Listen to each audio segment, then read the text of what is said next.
Hi పెర్సిస్, ఎలా ఉన్నావు? చూసి చాలా రోజులైంది. ఈ మధ్య చర్చకు కూడా రావట్లేదు అసలు. వద్దాం అనుకుంటే అడ్మిట్ ఇబ్బంది అయిపోతుంది, రాలేకపోతున్నా ప్రార్థనకి. అయినా మనలో మన మాట ఏసఐ దగ్గరికి వస్తే కష్టాలు పోతాయని, బాగుంటది జీవితం అని ఏసఐ దగ్గరికి వస్తున్నా.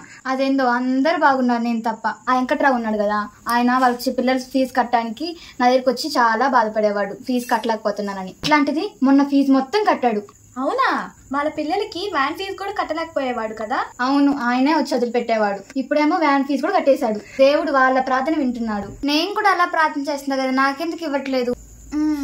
ఇంతకీ నీ స్కూల్ ఎలా నడుస్తుంది? స్కూల్కేముంది, బాగుంది ఎప్పట్లాగా. కానీ ఎంత ఫీజులు వస్తున్నా అవన్నీ స్కూల్ మెయింటెనెన్స్ కి సరిపోతున్నాయి.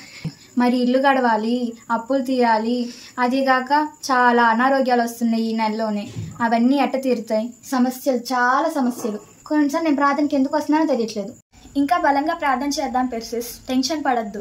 సరే గాని, మొన్న శ్రీలక్ష్మి వాళ్ళ కూతుర్ని మీ దగ్గర చేర్పించాను కదా, లాస్ట్ ఇయర్ 10th లో మీకు 100% వచ్చిందని. ఆ అమ్మాయి ఎలా చదువుతుంది? ఆ అమ్మాయి గురించి ఏం చెప్పేది? అసలు అమ్మాయి చదవట్లేదు.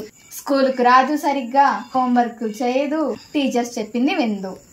అవునా? వాళ్ళ అమ్మ వచ్చింది నా దగ్గరికి.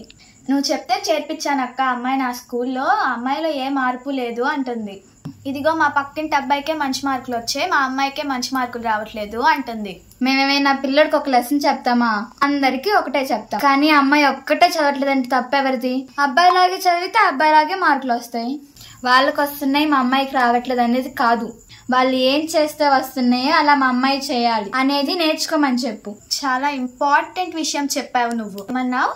వాళ్ళకి ఏం చేస్తే వస్తున్నాయో మా అమ్మాయి అలా చెయ్యాలి. చాలా గొప్ప మాట పెర్సిస్ అది. థ్యాంక్స్ అబ్బా. కానీ ఇదే నువ్వు కూడా ఎందుకు అనుకోవట్లేదు? వాళ్ళని దేవుడు ఎందుకు ఆశీర్వదిస్తున్నాడు, నన్నెందుకు దేవుడు ఆశీర్వదించట్లేదు కాదు. వాళ్ళు దేవుడిలో ఎలా ఉంటున్నారు, నువ్వు దేవుడిలో ఎలా ఉంటున్నావు అన్నది ముఖ్యం. వాళ్ళకి జబ్బులు తగ్గుతున్నాయి, నా ఇంట్లో జబ్బులు ఎందుకున్నాయి అన్నది కాదు.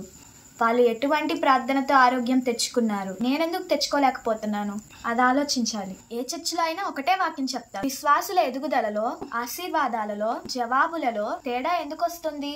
దేవుడు అన్నాడు, నా మాటలు విని వాటి ప్రకారము చేయువాడు అన్నాడు. వింటం ప్రాముఖ్యం కాదు, వాటిని అనుసరించి వాటిని చేయడం ప్రాముఖ్యం. వెంకట్రావు కుటుంబము ఎంత ఆసక్తితో వస్తున్నారు, ఎంత ప్రేమతో దేవుని దగ్గరికి వస్తున్నారో ఎప్పుడైనా ఆలోచించావా? నీలో ఆ ఆసక్తి, ఆ ప్రేమ ఉన్నాయా? అది ఆలోచించుకో. వాళ్ళు దేవునికి ఇస్తుంటే నువ్వు నాతో ఏమన్నావు? నేను అన్నది నిజమే కదా. వాళ్ళు అదేమంటే ప్రతిదానికి మేమిస్తామని పాస్టర్ గారు మంచి కోసం ఇస్తారు. వాళ్ళకి మంచి పేరు కావాలి.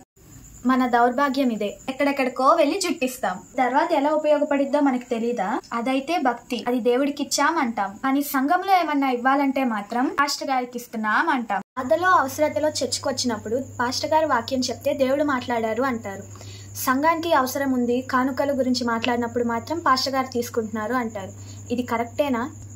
నువ్వు చెప్పు, నీకు న్యాయం అనిపిస్తుందా ఇది? నువ్వు దేవునికి ఇస్తున్నాను అనుకుంటే ఇష్టంగా ఇస్తావు, ఉత్సాహంగా ఇస్తావు. అదే దేవుడు కోరుకునేది. వాళ్ళ ఆశీర్వాదాలతో పోల్చుకోకు. మీరు కూడా దేవుడు వాళ్ళకి ఏమి ఇస్తున్నాడు అన్నది కాదు, నేను దేవుడితో వాళ్ళలా ఉంటున్నానా లేదా అన్నది ఆలోచించాలి.